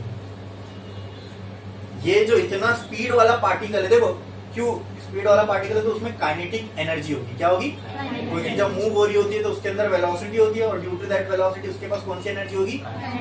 अब ये पार्टिकल जब मूव होगा तो टाइम के साथ इसकी वेलोसिटी और बढ़ती जाएगी, मतलब ये एक्सेलरेट हो रहा है। क्या हो रहा है? या अगर कम भी हो रही है तो भी मैं एक्सेलरेट हो रहा है बोल सकता हूँ, क्योंकि एक्सेलरेशन का मतलब सिर्फ वेलोसिटी का बढ़ना थोड़ी ना होता है। अगर मान लो गाड़ी की स्पीड कम हो रही है तो क्या मैं बोल सकता हूँ एक्सेलरेट हो रही है? नहीं बोल सकता हूँ? हाँ बोल सकता हूँ। वो हमने दिमाग में बिठा ली कि गाड़ी की स्पीड बढ़ेगी तो उसको एक्सेलरेट होना बोलते हैं, क्योंकि वो पेडल को हम एक्सेलरेटर पेडल बोलते हैं। फिजिक्स के टर्म्स में पहले समझो एक्सेलरेशन है क्या? It is the rate of change of velocity. Rate का मतलब क्या मैंने आपको बताया था, कभी भी ये वर्ड रेट सुनो उसका मतलब डिनोमिनेटर में क्या होगा? डिनोमिनेटर में वो तो ग्रेडियंट के लिए बोला था। यस, रेट का मतलब कभी भी समझ लेना डिनोमिनेटर में क्या होगा? टाइम। तो एक्सेलरेशन का डेफिनेशन अगर झूठ लग रहा है तो जाओ 11 की किताब खोलो, उसमें आपको मिल जाएगा एक्सेलरेशन का डेफिनेशन, और वहां आपको यही लिखा हुआ मिलेगा, acceleration is the rate of change of velocity. Acceleration change in velocity नहीं है, वो क्या है? Rate of change of velocity. क्या है? तो rate of change of velocity का मतलब क्या? टाइम के साथ वेलोसिटी का चेंज होना, इसी को बोलते हैं एक्सेलरेशन, इसी को बोलते हैं। तो अगर टाइम के साथ वेलोसिटी बढ़ रही है तो क्या वेलोसिटी चेंज हो रही है? हो रही है कि नहीं हो रही है? बोलो। तो क्या मैं इसको एक्सेलरेशन बोल सकता हूं बाय डेफिनेशन? अरे बोलो। Yes. अगर टाइम के साथ वेलोसिटी कम हो रही है तो क्या मैं बोल सकता हूं वेलोसिटी चेंज हो रही है? तो क्या बाय डेफिनेशन में इसको भी एक्सेलरेशन नहीं बोल सकता? बोल सकता हूं। आप बोलो गाड़ी की अगर स्पीड कम हो रही है तो टाइम के साथ उसकी स्पीड कम हो रही है ना, अभी 80 थी, फिर आपने ब्रेक मारना चाहा तो फिर अगले सेकंड 60 आएगी, फिर अगले सेकंड 40, तो टाइम के साथ स्पीड वेलोसिटी क्या हो रही है? कम हो रही है। तो क्या मैं इसको एक्सेलरेशन नहीं बोल सकता? हाँ, बस इसको ये एक्सेलरेशन को कई बार समझने के लिए, क्योंकि एक जगह वेलोसिटी बढ़ रही होती है, एक जगह वेलोसिटी घट रही होती है दोनों ही acceleration, because by definition what is acceleration? Rate of change of velocity, velocity का चेंज होना। अब वो बढ़ते हुए चेंज हो या घटते हुए चेंज हो, एक्सेलरेशन तो चेंज इन वेलोसिटी है, दोनों को ही मैं एक्सेलरेशन बोल सकता हूं। लेकिन डिफरेंस समझ में है कि एक जगह वेलोसिटी बढ़ रही है, एक जगह घट रही है। जब वेलोसिटी बढ़ती है उसको हम एक्सेलरेशन बोलते हैं आम भाषा में, और जब घटती है तो उसको हम डिसेलरेशन बोलते हैं। क्या बोलते हैं? डिसेलरेशन या फिर नेगेटिव एक्सेलरेशन, क्योंकि वहां पे वेलोसिटी क्या हो रही होती है? कम। लेकिन क्या दोनों ही एक्सेलरेशन नहीं है? अरे बोलो। हाँ, तो मैं आपको देखो ये लॉज ऑफ मोशन के टॉपिक्स पढ़ाने लग गया। ठीक है, कहाँ चल रहे थे अपन? यहाँ पे। तो सब पढ़ाने का मकसद ये था दोस्तों, वो जो पार्टिकल फेंक के मारना है न्यूक्लियस पे, वो कैसा होना चाहिए? एक्सेलरेटेड। कैसा होना चाहिए? क्यों? जब वो एक्सेलरेटेड होगा तो उसके अंदर कौन सी एनर्जी होगी? एनर्जी होगी। तो कौन सी होगी? Kinetic energy. वो इतनी ज्यादा होगी कि जब उस काइनेटिक एनर्जी से वो हिट करेगा तो न्यूक्लियस टूटेगा। तो उतनी ज्यादा काइनेटिक एनर्जी देने के लिए हमको एक पार्टिकल, उतनी ज्यादा एनर्जी एक पार्टिकल को हमको देना है, बराबर बराबर। तो उससे वो पार्टिकल का क्या होगा? एक्सेलरेशन। क्या होगा? मतलब एक एक्सेलरेटेड पार्टिकल अगर मैं फेंक के मारूं किस पे? न्यूक्लियस पे, तो प्रोटॉन न्यूट्रॉन का बॉन्ड क्या होगा? अब क्या क्या करना है मुझे? पार्टिकल को क्या करना है? क्या करना है? क्या करना है? क्या करना है? क्या करना है? तो यही करने के लिए जो मशीन को यूज करेंगे, that machine is called as particle accelerator. क्या नाम है उस मशीन का? अभी बहुत बड़ा एक पार्टिकल एक्सेलरेटर है, मेरे को उस जगह का नाम नहीं याद आ रहा, शायद सिंगापुर में, लार्ज हेड्रॉन कोलाइडर। ठीक है, it is one of the particle accelerator. 27 kilometre ऐसा सर्कल में है, उसमें इतना स्पीड में पार्टिकल को घुमाते, उससे बहुत सारी डिस्कवरीज हुई है आज तक। ठीक है, तो ये कुछ शुरुआती पार्टिकल एक्सेलरेटर में से एक है। इसका काम क्या था, मैंने बताया ना, हमको जरूरत पड़ी क्या, किस चीज की जरूरत पड़ी, ऐसे पार्टिकल की जो बहुत ज्यादा एक्सेलरेटेड हो, ताकि उस पार्टिकल को हम कहाँ फेंक के मार सके, न्यूक्लियस पे। क्योंकि हमको न्यूक्लियस को पढ़ना था, न्यूक्लियस के अंदर क्या है जानना था, समझना था दुनिया को, हमारी बनावट को, हमारे एग्जिस्टेंस को। तो सालों से साइंटिस्ट इसके पीछे पड़े हुए हैं, अभी भी है, आगे भी रहेंगे, ठीक है। तभी तो ये वजूद में आया ना सब्जेक्ट फिजिक्स, हाँ है ना। यूनिट एंड मेजरमेंट का जो फर्स्ट लेक्चर है मेरा, वो जाके देखना, मैंने वहाँ पे पर्पस ऑफ फिजिक्स बताया, क्यों पढ़ रहे हैं हम लोग ये। तो ये सारे जो आसपास हमारी दुनिया है, ये जिस लॉस पे काम करती है, उसको हमको समझना था। तो हमने ये तो समझ लिया कि हम सब जो है एटम से बने, फिर मालूम पड़ा कि एटम सबसे छोटा नहीं, इसके अंदर भी कुछ है। फिर पता चला इलेक्ट्रॉन है, फिर पता चला अरे इलेक्ट्रॉन से भी छोटी, मतलब उससे भी अंदर और एक चीज है सेंटर में, क्या, न्यूक्लियस। फिर पता चला न्यूक्लियस के अंदर भी कुछ है। अब तो पता चला प्रोटॉन और न्यूट्रॉन भी किसी से बने, ठीक है। तो हाँ, बट ये मालूम पड़ा कि वो न्यूक्लियस जो है वो इजीली ब्रेक नहीं हो सकता, उसको ब्रेक करने के लिए बहुत ज्यादा एनर्जी चाहिए। अब वो एनर्जी अगर उसको फोड़ना है तो फिर उसको उसके ऊपर क्या मारना पड़ेगा, एक बहुत ही ज्यादा तेज एनर्जी वाला पार्टिकल। तो उसके लिए क्या करना पड़ेगा, पार्टिकल को एक्सेलरेट करके छोड़ना पड़ेगा उसके ऊपर, ठीक है। तो उस पार्टिकल को एक्सेलरेट करके अगर छोड़ना है न्यूक्लियस पे, तो वी नीड एन एक्सेलरेटर। अब ये एक्सेलरेटर किसको एक्सेलरेट कर रहा है, पार्टिकल को। तो उस मशीन का नाम क्या पड़ गया, पार्टिकल एक्सेलरेटर। वो तो ये वेन डी ग्राफ जनरेटर। अब हम आ गए अपने टॉपिक पे, ठीक है। वो पूरा जो मैंने आपको ये इतिहास बताया, तो बस अभी अपन अपने आगे टॉपिक पे, क्या, वेन डी ग्राफ जनरेटर। ये वेन डी ग्राफ, ये उस फिजिसिस्ट का नाम है, उस इंजीनियर का नाम है जिसने इस मशीन को बनाया, ठीक है। तो ये जो वेन डी ग्राफ जनरेटर है, ये एक तरह का, ये क्या है, पार्टिकल एक्सेलरेटर। क्या है ये, अब वो कैसे करेगा पार्टिकल को एक्सेलरेट, आओ देखते हैं, ठीक है। पूरा इलेक्ट्रोस्टैटिक का कंसेप्ट यहाँ यूज होगा, पार्टिकल एक्सेलरेट करके मारेगा। अब देखो, यहाँ पे हमने एक बैटरी लगाई है, क्या लगाई है, इस बैटरी का पोटेंशियल डिफरेंस है 50,000 वोल्ट। मतलब अगर इसका पॉजिटिव वाला 50,000 वोल्ट पे, तो नेगेटिव वाला 0 पे, इतना पोटेंशियल का डिफरेंस है।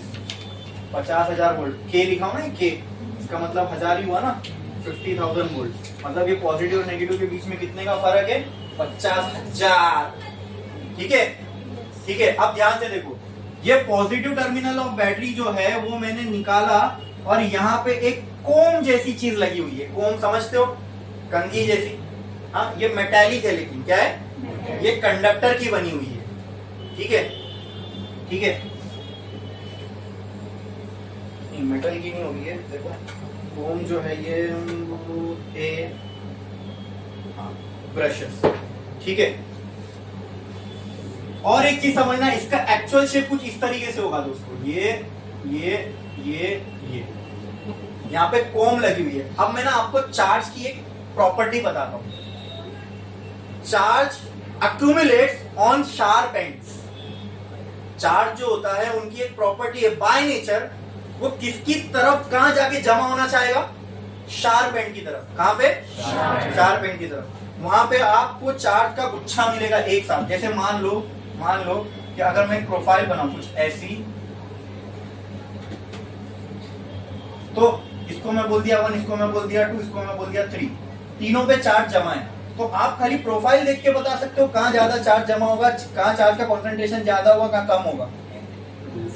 2 पे चार्ज का कॉन्सेंट्रेशन सबसे ज्यादा होगा, 1 पे उससे कम, और 3 पे, क्योंकि चार्ज जो है ये बाय नेचर इनकी प्रॉपर्टी है कहां जाके कॉन्सेंट्रेट होते हैं, शार्प एंड्स पे। जहां शार्प एंड्स हो ना, वहां पे आपको चार्ज क्या मिलेंगे, कॉन्सेंट्रेटेड, भरे हुए, ठीक है। बाय नेचर चार्ज की वो प्रॉपर्टी है कि शार्प एंड्स पे ज्यादा जाके जमा हो जाते हैं। तो ये जानबूझ के, ये इसका जो एक्चुअल शेप है ऐसा होता है, समझे, हाँ। तो अब मेरे को बताओ, ये पॉजिटिव है, तो यहाँ पे से क्या मैं बोल सकता हूँ, ये पॉजिटिव पॉजिटिव पॉजिटिव पॉजिटिव, ये सारे पॉजिटिव चार्ज जाके कहां जमा हो जाएंगे, ये कोम पे, कोम के कहां पे, शार्प एंड पे। अरे बोलो ना, ये सारे पॉजिटिव चार्ज जाके कहां जमा हो जाएंगे, कोम के शार्प एंड पे। यहाँ पे एक पुली लगी हुई है, इसको मैं बोलता हूँ P1, और यहाँ पे एक पुली है, इसको बोलता हूँ मैं P2। कुछ नहीं, रोलर जैसे होते हैं, ठीक है। यहाँ एक रोलर है, यहाँ एक रोलर है, और उनके ऊपर एक बेल्ट लगा दिया हमने। चक्की में देखे हो ना, ऐसा एक बेल्ट ऐसा घूमता रहता है, तो उसी को ऐसा करके लगा दी। यहाँ एक रोलर है, यहाँ एक रोलर है। समझ में आया? क्लियर है? हाँ हाँ। और ये जो पुली है ये मोटर से घुमाई जा रही है। ये नीचे वाली जो पुली है इसको मैंने क्या किया, मोटर के थ्रू घुमाना चालू किया। अब जब मैं इसको घुमाना चालू करूंगा तो ये बेल्ट पूरा घूमेगा। अरे बोलो, घूमेगा कि नहीं घूमेगा? आपको खाली सुनना है मेरी बात, इसमें हमने कुछ लिखना नहीं है, कुछ बनाना नहीं है। ये पूरा थियरी है। एग्जाम में आया तो एज इट इज डायग्राम बनाना है और जो मैं बोल रहा हूँ उसको इंग्लिश में लिखना है। तो ये आपको पॉइंट वाइज आपकी नोट्स में मिल जाएगा। जैसा मैं बोल रहा हूँ ऐसा लिख सकते हो इंग्लिश में प्रॉपर तो लिखो, नहीं लिख सकते तो नोट्स याद करो फिर वो लिखो। समझ में आया? हाँ हाँ। टेक्स्ट बुक से खाली आपको क्या छापना है, इसके एप्लीकेशन दिए हुए, हम अभी वो डिस्कस करेंगे क्या एप्लीकेशन है, लेकिन वो टेक्स्ट बुक में भी दिए तो वो भी अपन आंसर में डाल सकते हैं। अब इसका वर्किंग अच्छे से समझ लो। यहाँ तक समझ में आया? एक बैटरी थी, बैटरी के पॉजिटिव से हमने कोम कनेक्ट की, वो कोम से क्या कनेक्टेड है। अब ये जो कोम है ना ये एकदम ऐसा टच है, ये समझ रहे हो, ये बेल्ट पे ऐसा टच है, समझे? यहाँ एक पुली है, यहाँ एक पुली है, इस पुली पे मोटर लगा हुआ है। क्या लगा हुआ है? मोटर। ये मोटर जब घूमेगा तो ये वाली पुली घूमेगी ऐसे। अब जब ये घूमेगी तो ये बेल्ट ऐसे घूमेगा, ये पुली ऐसे घूमेगी, बराबर। तो जब ये बेल्ट ऊपर की तरफ जाएगा तो इस कोम के थ्रू क्या पॉजिटिव चार्ज अपने साथ ऊपर नहीं लेके जाएगा?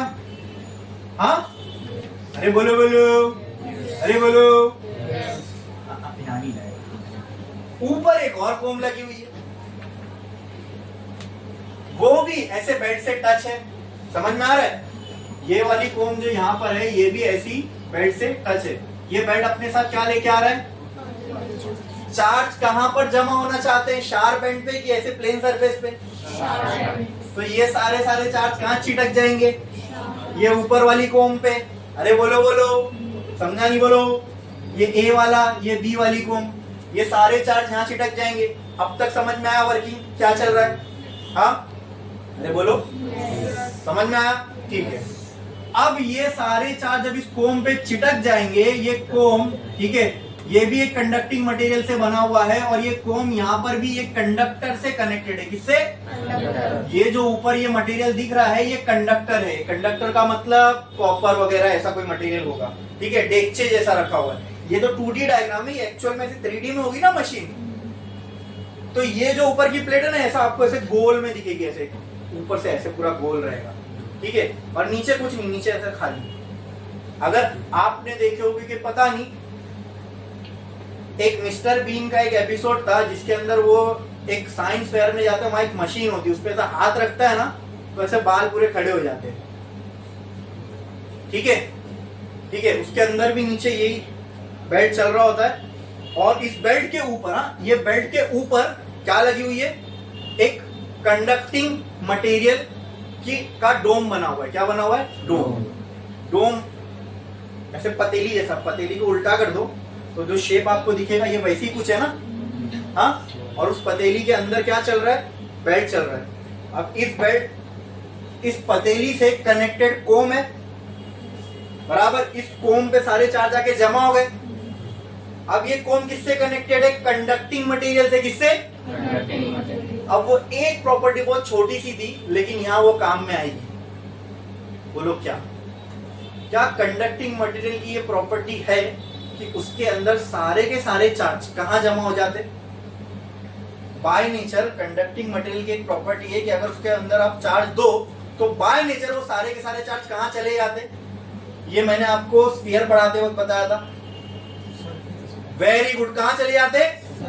ये प्रॉपर्टी है कंडक्टर की कि अगर उसके अंदर हमने चार्ज दे दिया तो बाय नेचर वो सारे के सारे चार्ज कहाँ आ जाते? तो अगर ये सारे चार्ज यहाँ आके जमा होते जा रहे और ये कंडक्टर से कनेक्टेड है तो बाय प्रॉपर्टी ऑफ कंडक्टर ये सारे के सारे चार्ज कहाँ जाएंगे? यहाँ जाएंगे। यहाँ जाएंगे क्या? नीचे के साइड होंगे? कहाँ होंगे? ऊपर सरफेस पे चले जाएंगे। चार्ज सीधा सीधा आउटर सरफेस पे चले जाएंगे। मतलब यहाँ पे ये पूरा आउटर सरफेस क्या हो जाएगा?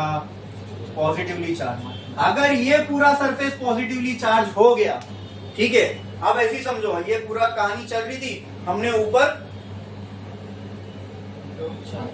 एक कंडक्टर रख दिया पतीली जैसा, इसके ऊपर पॉजिटिव वाला चार्ज जमा होते जा रहा है, होते जा रहा है, होते जा रहा है। ठीक है, पहले वो पूरा सरफेस खाली था, उसके ऊपर कोई चार्ज नहीं था। अब जैसे हमने ये मशीन चालू की, उस कंडक्टर के सरफेस के ऊपर क्या आने लग गया? चार्ज। क्या आने लग गया? चार्ज। और टाइम के साथ ये चार्ज क्या होता जाएगा? बढ़ता जाएगा, बढ़ता जाएगा, बढ़ता जाएगा, बढ़ता जाएगा, बढ़ता जाएगा, बढ़ता जाएगा, और बढ़ता जाएगा, और बढ़ता जाएगा, और बढ़ता जाएगा। तो क्या ऐसा एक टाइम आएगा जहां पर चार्ज के ऊपर का एक एक कोना चार्ज से पूरा भरा हुआ है ये कंडक्टर का, लेकिन फिर भी हमने मशीन नहीं रोकी, चार्ज आता जा रहा है, आता जा रहा है, आता जा रहा है, यहां से ये मशीन चलती जा रही है, चलती जा रही है, और चार्ज आता जा रहा है, आता जा रहा है, आता जा रहा है। अब आप समझो यहाँ पे तो डिफरेंस सिर्फ 50,000 वोल्ट का है, यहाँ पे पॉजिटिव चार्ज हम रुकने ही नहीं दे रहे, पॉजिटिव वाला चार्ज आता जा रहा है, आता जा रहा है, आता जा रहा है। और ये जो मशीन है ये नेगेटिव में यहाँ 0 से कनेक्टेड है, मतलब ये पूरी मशीन को अगर मैं देखूं तो ये 0 पोटेंशियल और यहाँ पे लगभग लगभग पॉजिटिव में 10 to the power of 6 volt बन जाता है, यानी 1 मिलियन वोल्ट। ये कहा था 50,000, समझे? और वो 10 लाख, 1 मिलियन का मतलब होता है ना 10 लाख। अरे बात समझ में, मतलब वो पॉजिटिव 10 लाख पे पहुंच गया और मशीन जो है ग्राउंड से कनेक्टेड है, मतलब इस मशीन टोटल कितने पोटेंशियल डिफरेंस पे ऑपरेट कर रही है? 10 लाख के पोटेंशियल डिफरेंस पर। आई बात समझ में? अरे आई बात समझ में? हाँ, अब इतना ज्यादा पॉजिटिव चार्ज जमा हो गया और इतना ज्यादा पोटेंशियल जमा हो गया, फिर भी हम मशीन को रोक रहे नहीं है, वो पॉजिटिव चार्ज और जमा होते जा रहा है, जमा होते जा रहा है, जमा होते जा रहा है। तो क्या होने लगेगा मालूम है? क्या होने लगेगा? अब ये जो चार्ज है इसको जगह मिल रही है क्या? अब पूरे सरफेस पे जगह खत्म हो गया, अब एक भी चार्ज नहीं है जगह। अब चार्ज क्या होगा? एक के ऊपर एक जाने लगेगा। जब वो एक के ऊपर एक जाने लगेगा तो अब वो समझ लो, ऐसी एग्जांपल हो रहा हूं, ऐसी समझ लो, जब वो एक के ऊपर एक जाने लगेगा तो अब क्या वो हवा में नहीं आ रहा है, अब वो सरफेस छोड़ के क्या हवा में आना चालू नहीं हो गया? तो यहाँ पर हवा आयोनाइज होने लग जाएगी, हवा आयोनाइज होने लग जाएगी, मतलब आपको हवा में बिजली दिखने लगेगी। इसको हम बोलते हैं कोरोना डिस्चार्ज। क्या बोलते हैं? इसको क्या बोलते हैं? Corona discharge. हाँ, ये एक्चुअल में एक प्रॉब्लम है, इसको बोलते हैं कोरोना डिस्चार्ज। अच्छा, यही मेथड का यूज करके आजकल लोगों ने एम्पलीफायर बोल रहा हूँ, वो इक्विलाइजर बनाया है। ठीक है, अगर एक मशीन है उसके ऊपर से ऐसी इलेक्ट्रिसिटी निकलती रहती है, उसको अगर आप किसी मोबाइल या किससे कनेक्ट कर दो जिसमें से म्यूजिक चल रही है, तो म्यूजिक के हिसाब से उसमें से ऊपर वैसा बिजली बाहर निकलती रहेगी। ये समझ में आ रहा है? अरे समझ में आ रहा है कि नहीं आ रहा है? बोलो, ये समझ में, प्रॉब्लम समझ में? अब अगर ये कंडक्टर फुल हो गया फिर भी मैं इसके अंदर चार्ज को बंद नहीं कर रहा हूँ, चार्ज आता जा रहा है, तो एक टाइम ऐसा आएगा ये एयर को नहीं, इसकी जो आसपास की हवा है ना वो कंडक्शन करने लग जाएगी, यानी हवा में करंट फ्लो होने लगेगा, हवा आयोनाइज हो जाएगी और हवा में इसकी जो आसपास की हवा है वहां आपको करंट दिखने को लगेगा। समझ रहे हो मेरी बात? वो ना हो, वो नहीं करना है अपने को ये सारी एनर्जी किसको देनी है? पार्टिकल को एक्सेलरेट करने में। वो ना हो इसके लिए हमने इसके ऊपर एक प्रोटेक्टिव स्टील की कवरिंग लगाई, ठीक है, ताकि इसमें से कोई भी चार्ज जो है वो बाहर एयर को आयोनाइज ना करे, और इसके बीच में मैंने वैक्यूम क्रिएट कर दिया, तो यहां से कोई चार्ज बाहर तो बोलो नहीं जा सकता। ठीक है, हमने इसको एक प्रोटेक्टिव लेयर के अंदर कोट कर दिया और अंदर वैक्यूम क्रिएट कर दिया यहाँ पे, ताकि ये चार्ज जो है हवा को आयोनाइज ना कर पाए। फिर क्या होगा? फिर देखो ये सारा पॉजिटिव चार्ज है, तो क्या ये भी पॉजिटिव चार्ज होएगा? हाँ, अब इस ट्यूब के अंदर, अब ये प्लेट बहुत ज्यादा हैवीली चार्ज है, मतलब ये प्लेट लगभग 10 लाख वोल्ट के पोटेंशियल पर है। पोटेंशियल होता है वर्क डन पर यूनिट चार्ज, जब ये पोटेंशियल बहुत ज्यादा होगा तो ये एनर्जी भी, वर्क क्या एनर्जी तो है ना भाई, पोटेंशियल के फॉर्म में। अब ये पोटेंशियल के फॉर्म में जो ये लाखों में एनर्जी भरी हुई है, यहां पर हम एक पॉजिटिवली चार्ज पार्टिकल रख देंगे, जैसे कि अल्फा पार्टिकल। अब अल्फा पार्टिकल क्या होता है ये हम मॉडर्न फिजिक्स में पढ़ेंगे, एटम मॉलिक्यूल न्यूक्लियस में, लेकिन एक वो पॉजिटिवली चार्ज पार्टिकल होता है। तो हम लोग एक पॉजिटिवली चार्ज पार्टिकल यहाँ रख देंगे, ये भी पॉजिटिवली चार्ज, ये भी पॉजिटिवली चार्ज, और वो बहुत हैवीली पॉजिटिवली चार्ज है। यहाँ एक पॉजिटिवली चार्ज पार्टिकल रखा है, तो इसके साथ क्या होगा? ये पॉजिटिव की वजह से ये क्या होगा? बोलो, रिपेल होगा, और अगर ये इससे रिपेल होगा तो ये कहां जाएगा, ऐसे भागेगा। हाँ, तो आप इमेजिन नहीं कर सकते ये जो रिपल्शन है इतना ज्यादा होगा, इतना ज्यादा होगा, इतना ज्यादा होगा, जैसे कि इसको किसी ने बंदूक से फेंका है। यानी ये यहाँ पर ये पॉजिटिव पोटेंशियल इतना ज्यादा होगा कि ये उसके रिपल्शन से इतना तेज भागेगा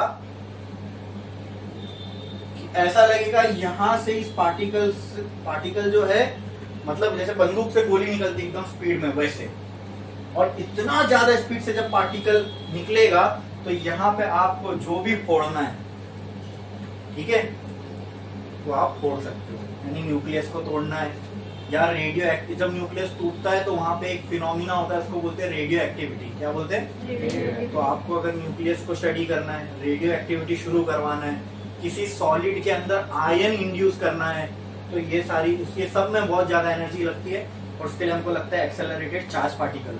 तो वो एक्सेलरेटेड चार्ज पार्टिकल हम लोग यहाँ से प्रोड्यूस कर सकते हैं। अब खाली क्या करो, ये ऊपर की प्रोटेक्टिव कोटिंग हटा दो, ठीक है, और जब आप इस पे ऐसा हाथ रख दोगे ना, तो अब ये सारा पॉजिटिव चार्ज किसके थ्रू ट्रेवल करेगा, आपके थ्रू, ठीक है। अब वो हेयर ऐसे खड़े क्यों हो जाते हैं, मुझे बताओ चार्ज की प्रॉपर्टी क्या है, वो कहाँ पे एक्यूमुलेट होना पसंद करता है, शार्प एंड्स पे। तो ये बाल के जो एंड से ये क्या होते हैं, शार्प, वो चार्ज जो है ट्रैवल करेगा आपके हेयर के शार्प एंड्स में जाके जमा हो जाएगा। आपके बाल के शार्प एंड्स पॉजिटिवली चार्ज हो गए, हवा नेगेटिवली चार्ज है, तो ये पॉजिटिवली चार्ज पार्टिकल हवा के नेगेटिवली चार्ज पार्टिकल की तरफ अट्रैक्ट होगा, तो ये बाल क्या होंगे, खड़े हो जाएंगे, ठीक है। ऐसा आपको सिर्फ आप कुछ एक्सपेरिमेंट्स आप देख सकते हो यूट्यूब के ऊपर, ठीक है। ये प्रॉपर ये वेंटी ग्राफ ही लगा हुआ होता है, उसके ऊपर अगर आप हाथ रख दो, जैसे सर के बाल, कोई वीडियो में आपको दिखेगा कि सर के बाल ऐसे स्ट्रेट हो जाएंगे एकदम, ठीक है। तो क्यों होता है, क्योंकि बाल के शार्प एंड्स पे चार्ज जमा हो गए, चार्ज की प्रॉपर्टी है बाय नेचर, ठीक है। समझ में आया, क्लियर है, क्लियर है। अच्छा, ये इलेक्ट्रोस्टैटिक से ना ये एक और, ये पूरा समझ में आया, क्लियर है एकदम। तो इसका यूज क्या क्या हो सकता है, what are the application of Van de Graaff generator to produce a charge particle, ठीक है। और ये चार्ज पार्टिकल को यूज हम कहाँ कर सकते हैं, टू स्टार्ट रेडियो एक्टिविटी। कोई सॉलिड है उसके अंदर कोई चार्ज पार्टिकल डालना है तो उसके लिए भी बहुत ज्यादा फोर्स लगता है। To insert ions into solid, और भी देखो इसके अंदर एक और एग्जांपल है, to produce radioactivity. To study nuclear structure, यही मैंने बोला ना, न्यूक्लियस को स्टडी करने के लिए। To study different type of nuclear reaction, जब न्यूक्लियस को फोड़ोगे तो क्या क्या न्यूक्लियर रिएक्शन होता है वो पता चलेगा, ठीक है।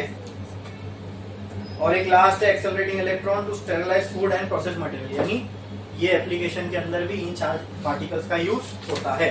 समझ में आया, बोलो क्लियर है, बोलो क्लियर है। हाँ, वेन डी ग्राफ जनरेटर पूरा अच्छे से समझ में, एक एक पार्ट का पूरा वर्किंग नीड सब समझ में आई, कैसे काम करता है ये एकदम क्लियर है। क्या इसमें किसी को कुछ भी डाउट है, एकदम क्लैरिटी आ गई, एकदम अच्छे से समझ में आया कि नहीं आया, बोलो आया अच्छे से, ठीक है। तो यहाँ पर इसी के साथ अपना ये इलेक्ट्रोस्टैटिक चैप्टर पूरा हो गया, ठीक है। इसमें एक टॉपिक मैंने छोड़ा हूँ जानबूझ के, दैट इज डिस्प्लेसमेंट करंट। आपको दिखेगा, आप बोलोगे सर मैं छोड़ दिए, नहीं पढ़ा है, यहाँ पर, यहाँ डिस्प्लेसमेंट करंट ये इसलिए छोड़ा हूँ क्योंकि ये ज्यादा अच्छे से तब समझ में आएगा जब मैं EMI आपको कंप्लीट पढ़ा दूंगा। तो जब आपका मैग्नेटिक इफेक्ट और EMI हो जाएगा ना, तब मैं ये टॉपिक उसके कंप्लीट होने के बाद आपको पढ़ाऊंगा, क्योंकि ये तब अच्छे से ज्यादा समझ में आएगा जब एम्पियर्स लॉ आपने पढ़े रहोगे, तो एम्पियर्स लॉ वहीं पे, ठीक है। तो वो एक टॉपिक मैंने छोड़ा हूँ, बट उसका रीजन है कि ये अभी इतना अच्छे से समझ में नहीं आएगा। जब आप EMI पढ़ चुके रहोगे ना, तो वो कंसेप्ट जब दिमाग में रहेंगे तब डिस्प्लेसमेंट करंट बहुत अच्छे से समझ में आएगा, ठीक है, क्लियर है। पता नहीं बोर्ड में आपको यहाँ पे क्यों दे दिया है तो ये इलेक्ट्रोस्टैटिक का ही कॉन्सेप्ट, लेकिन ज्यादा अच्छे से वहां समझ में आता है,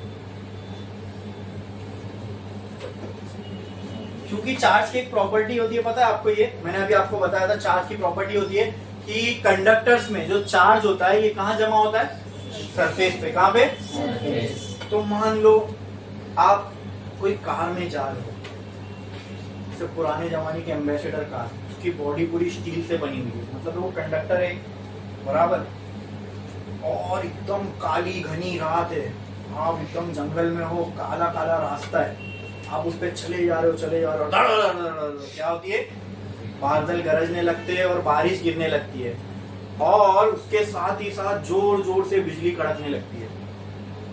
तो आपने सोचा कि चलो मैं एक काम करता हूँ, गाड़ी में रहना लगता खतरा है, मैं एक काम करता हूँ, गाड़ी से उतरकर बाहर जाके खड़े हो जाता हूँ, ठीक है। तो क्या लगता है आपको, आप कहाँ ज्यादा सेफ रहोगे? गाड़ी। बिकॉज गाड़ी में इसलिए सेफ रहोगे क्योंकि अगर बिजली गिरी तो मेटल पे पहले गिरेगी, बराबर। आप तो अंदर बैठे हो, वो बिजली आप तक पहुंचेगी ही नहीं। क्यों? क्योंकि मेटल की एक प्रॉपर्टी है, वो क्या, चार्ज सारे के सारे कहाँ रहते हैं? सरफेस पे। तो वो सारे के सारे चार्ज मेटल के सरफेस पे ही रहेंगे, और वो मेटल का सरफेस किससे कनेक्टेड है? अर्थ से। किससे? आपको पता है अर्थ अपने आप में एक कैपेसिटर है, अर्थ अपने आप में एक स्फेरिकल कैपेसिटर है भाई, हमने स्फेरिकल कैपेसिटर पढ़ा था।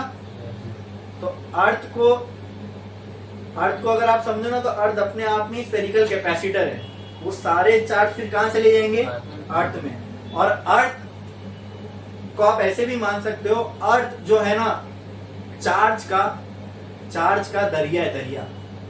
इसमें आप कितना भी चार्ज डाल लो या कितना भी चार्ज निकाल लो, कोई फर्क नहीं पड़ता। आपको पता है, आपने ऐसा सुना होगा कि हम अप्लायंस को अर्थ करते हैं। अर्थिंग करना अप्लायंस की जरूरी है। क्यों जरूरी है आप समझो।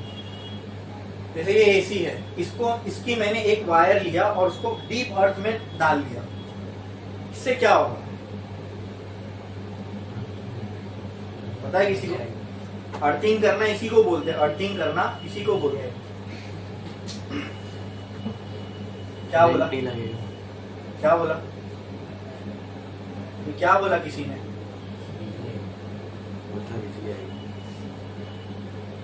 अगर आप किसी अप्लायंस को अर्थ करते हो, इससे क्या होता है समझो। कभी कभी ये हो सकता है बिकॉज ऑफ पावर फ्लक्चुएशन, अगर आपकी एसी को 2 एम्पियर करंट चाहिए and because of some unnecessary power fluctuation AC को आ जाता है 4 एम्पियर। 4 एम्पियर मतलब बहुत सारा चार्ज आ गया एक साथ। 2 एम्पियर के बराबर मान लो 2 लाख चार्ज आने दे, 4 एम्पियर में मतलब 4 लाख चार्ज आ गए। तुम्हारी एसी की कितने चार्ज को हैंडल करने के लिए बनी है? 2 लाख। आया कितना? 4। तो जल जाएगी ना। तो उसकी कैपेसिटी से ज्यादा उसको कुछ दे दोगे, या तो वायर बर्न हो जाएगा, या एसी का कुछ पार्ट डैमेज हो जाएगा, बंद हो जाएगी, सर्किट जल जाएगा, क्योंकि उतनी हीट प्रोड्यूस हो जाएगी। तो अर्थ करने से क्या होता है, जो ये अननेसेसरी चार्ज है ना, एक्स्ट्रा चार्ज, ये पूरा का पूरा अर्थिंग वायर से जाएगा और कहाँ चला जाएगा? अर्थ में। इसको बोलते हैं अर्थिंग करना। इससे क्या होगा? इससे तुम्हारा घर का अप्लायंस सेफ हो गया। कभी कभी और एक इसका सेफ्टी फीचर क्या है, मान लो फ्रिज वगैरह में, उसको तो हम लोग हैंडल करते हैं ना हाथ से, अगर उसके अंदर कोई लाइव वायर टच है, कहीं पे भी क्या, कोई भी अप्लायंस में मान लो कोई लाइव वायर टच है, मतलब वो पूरे फ्रिज के ऊपर करंट है, अगर आपने उसको टच कर लिए तो आप भी ब्रेक डांस करने लगोगे ना। तो अब वो ना हो, इसके लिए अगर आपने वो फ्रिज को भी अर्थिंग दे रखी है, तो क्या होगा, ये जो एक्सेस चार्ज है जो फ्रिज के सरफेस के ऊपर जमा था, वो कहां से ट्रेवल करेगा? अर्थिंग वायर में से जाके कहां चला जाएगा? अर्थ में। आई बात समझ में? तो इससे एनी एक्सीडेंट होने वाला भी बच जाता है। ये सब इलेक्ट्रोस्टैटिक के कॉन्सेप्ट है। अगर आप के आजू बाजू एकदम, ये तो मैंने 10 लाख बोला ना, इससे 100 लाख यानी 10 मिलियन वोल्ट की अगर बिजली आपके आसपास चल रही है, और आपने मेटल का फ्रेम पहन के खड़े हो ना, कुछ भी नहीं होगा। क्यों? चार्ज सरफेस पे होता है कंडक्टर के, वो सरफेस आपके बॉडी तक आएगा ही नहीं। आपने ऊपर कंडक्टर पहन के रखा है ना, तो सरफेस के ऊपर रहेगा ना कंडक्टर के, आपकी बॉडी पे थोड़ी ना आएगा। वो कंडक्टर के सरफेस के थ्रू सीधा सीधा कहाँ चला जाएगा? अर्थ में। ठीक है, आई बात समझ में? तो एकदम आप 10 लाख वोल्ट, यहाँ एक कॉइल बना दो, यहाँ एक कॉइल बना दो, बीच में 10 लाख वोल्ट क्रिएट कर दो, ऐसा दोनों को पकड़ के खड़े हो जाओ, तो ऐसा दिखेगा आपको पूरा रूम में बिजली हो जाएगी, लेकिन आपको कुछ भी नहीं होगा। और अगर कुछ भी हुआ तो सीधा गुनाह। आई बात समझ में? क्लियर है? हाँ, तो समझ में आया? इसके अंदर किसी को कुछ डाउट? जो भी आज अभी हमने इस टॉपिक में देखा वो सबको अच्छे से समझ में आया, एकदम क्लियर है? इसमें किसी को कुछ भी डाउट है? तो यहाँ अपना इलेक्ट्रोस्टैटिक पूरा हो गया कंप्लीट, मतलब इसकी थ्योरी टॉपिक सब कुछ हो गया। खाली मैंने बताया था एक टॉपिक डिस्प्लेसमेंट करंट, वो छोड़ा हूँ मैंने। रीजन क्या है उसका? अपन जब EMI और मैग्नेटिक इफेक्ट पढ़ लेंगे तब उसके बाद मैं आपको डिस्प्लेसमेंट करंट का कॉन्सेप्ट अच्छे से बताऊंगा। ठीक है, अभी हम लोग करने वाले हैं इलेक्ट्रोस्टैटिक के ऊपर बेस्ड न्यूमेरिकल्स। ठीक है, चलो अभी हम लोग न्यूमेरिकल स्टार्ट करते हैं। मैं आपको बताऊंगा, आप मुझे बताना इसका नंबर क्या है।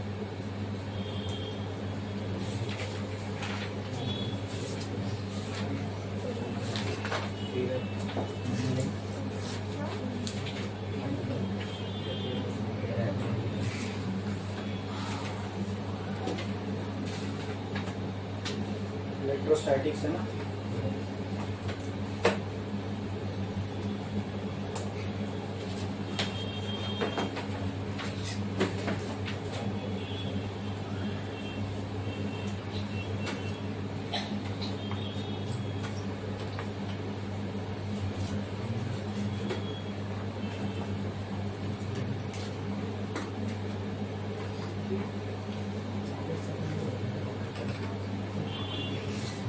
ये क्वेश्चन पे आओ, देखो यहाँ पे दिया हुआ है two charges of magnitude -4q and +4q are located at point 2a, 0 and 5a, 0। दिखा आपको? Question number 7, page number page 213। ठीक है, इसका गिवन लिखते हैं। डायग्राम दिया हुआ है क्या आपको? ठीक है, तो अब ध्यान से सुनना और इसको अपने को समझ के यहाँ पे गिवन क्या है वो निकालना है। ध्यान से देखो, two charge of magnitude 4q and +2q, दो चार्ज यहाँ पे, तो यहाँ मैं बोल सकता हूँ q1 = 4q, हाँ, एंड q2 = हाँ -4q है, और ये +2q। बोलो क्लियर है? आर लोकेटेड एट 2a, 0, मतलब ये जो 4q वाला है ये कहाँ लोकेटेड है? 2a, 0 एंड 5a, 0, मतलब ये क्या दिया हुआ है? ये किसके कोऑर्डिनेट्स दिए हुए? कौन से वाले चार्ज के कोऑर्डिनेट्स दिए हुए? अरे बोलो ना भाई, +2q वाले के कोऑर्डिनेट्स कितने दिए हुए? 4a, 5a, 0, okay, respectively. What is the electric flux? क्या निकालना है आपको? टू फाइंड क्या करना है दोस्तों? Electric flux. इलेक्ट्रिक फ्लक्स हमने किससे रिप्रेजेंट किया था? फाई से। इलेक्ट्रिक फ्लक्स आपको निकालना है। What is the electric flux due to these charges through a sphere of radius 4a, of radius with its center at origin, with its center at origin। तो अभी आपको electric flux निकालना है। Electric flux किसके लिए निकालना है? Sphere के लिए। वेरी गुड, किसके लिए? स्फीयर। अब स्फीयर बनाना है तो उसके लिए क्या चाहिए? रेडियस। रेडियस दिया हुआ है क्या? क्या दिया हुआ? Radius of sphere very good, कितना दिया हुआ है? 4a। चलो स्टार्ट करें। तो पहले क्या कर लेता हूँ दोस्तों, मैं ये 4a का एक स्फीयर बना लेता हूँ। तो एक काम करते हैं, पहले मैं यहाँ पे कोऑर्डिनेट्स बना लेता हूँ ताकि आपको चीजें अच्छे से समझ में आए। ये हो गया O। क्या बोला है? स्फीयर का सेंटर ओरिजिन है। चेक करो, हाँ, मतलब मैं यहाँ पे स्फीयर का सेंटर मान सकता हूँ और यहाँ से 4a नाप लूँ, चलेगा? हाँ, कहीं भी आप नाप सकते हो। आप y पे 4a जाओ या यहाँ पे 4a जाओ। लेट से इसको मैंने बोल दिया 1a, इसको मैंने बोल दिया 2a, यहाँ मैंने बोल दिया 3a और यहाँ मैंने बोल दिया, तो 4a रेडियस है। इसका मतलब ऐसा कुछ बनेगा स्फीयर। हाँ, ये रेडियस मान के आपने क्या बना लिया? क्या बना लिया? अब क्या करना है? इस पे फ्लक्स निकालना है। तो फ्लक्स के लिए पहले तो चार्ज चाहिए। आपके पास है चार्ज? क्या उनके कोऑर्डिनेट्स भी दिए हुए हैं? तो चेक करो पहले वाले चार्ट का कोऑर्डिनेट क्या है? तो मतलब ये x की वैल्यू है, ये y की वैल्यू है, ये x की वैल्यू है, ये y की वैल्यू है। 10th में पढ़े थे ना कोऑर्डिनेट ज्योमेट्री। तो x की वैल्यू क्या है? इसकी 2 है, मतलब यहाँ पे होगा। y में कितना है? 0, मतलब इधर ही पे होगा। तो 2a पे क्या रखा हुआ है? 4q का चार्ज, सॉरी माइनस 4q का चार्ज। और अच्छा ये 4a था, 5a भी है यहाँ पे, 5a, और मान लो इसको मैं बोल देता हूँ 6a। तो 5a, 0 ये हो गया 5a, 0 मतलब यहीं पे 5a, 0 पे क्या है दोस्तों? प्लस 2q का चार्ज। क्या है? बोलो इतना क्लियर है? Yes. आपको क्या निकालना है? फ्लक्स। क्या निकालना है? Flux. क्या हमारे पास फ्लक्स निकालने का फॉर्मूला है? सोच के बताओ। क्या हमारे पास फ्लक्स को निकालने का फॉर्मूला है? सोच के बताओ, बोलो जल्दी। क्या हमारे पास फ्लक्स को निकालने का फॉर्मूला है? जल्दी बताओ।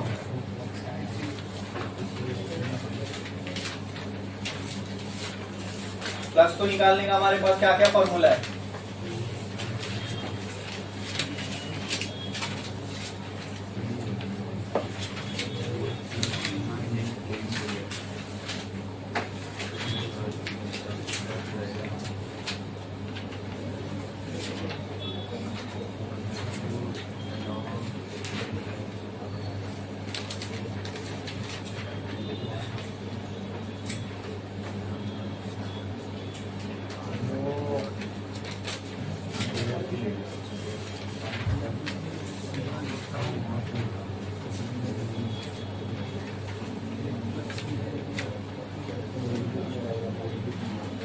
क्या फ्लक्स के निकालने का हमारे पास ये फॉर्मूला था? E A cos theta. हाँ, या एक और फॉर्मूला था equal to Q inside by epsilon naught. ठीक है, ठीक है। अच्छा, तो फ्लक्स बनता है ये किसकी वजह से बनता है? The charge which is inside. तो कौन सा फॉर्मूला यूज करूं मैं? ये यूज कर सकता हूँ कि ये यूज कर सकता हूँ? बताओ, फर्स्ट वाला कि सेकेंड वाला? उससे इजीली आ जाएगा। तो flux equal to Q inside by epsilon naught. Q inside मतलब चार्ज जो इनसाइड है, बोलो कितना इनसाइड? तो यहाँ पे मैं बोल सकता हूँ Q inside is equal to -4q। तो ये हो गया -4q अपॉन एप्सिलॉन। आ गया फ्लक्स, खत्म। यही करना था आपको। फ्लक्स फाइंड करना है स्फीयर का। फ्लक्स तो सिर्फ उसी के वजह से बनता है जो चार्ज अंदर हो, इसकी वजह से कोई फ्लक्स बनेगा ही नहीं। वो कंफ्यूज करने के लिए दिया हुआ है। समझा कि नहीं समझा? बोलो आप लोग, समझा कि नहीं समझा? समझा। वो फ्लक्स के 2 फॉर्मूले थे, उसमें से हमने यही क्यों यूज किया? क्योंकि क्यू इनसाइड वाला चार्ज हमको दिया हुआ है क्वेश्चन में। समझे? क्लियर है? छापो फटाफट।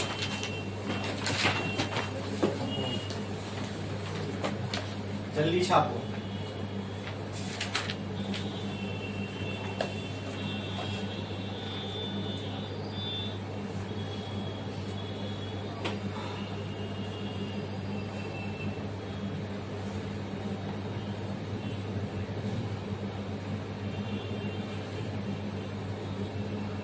इसके बाद वाला जो प्रॉब्लम है वो हम लोग करेंगे, लेकिन एक छोटे से ब्रेक के बाद।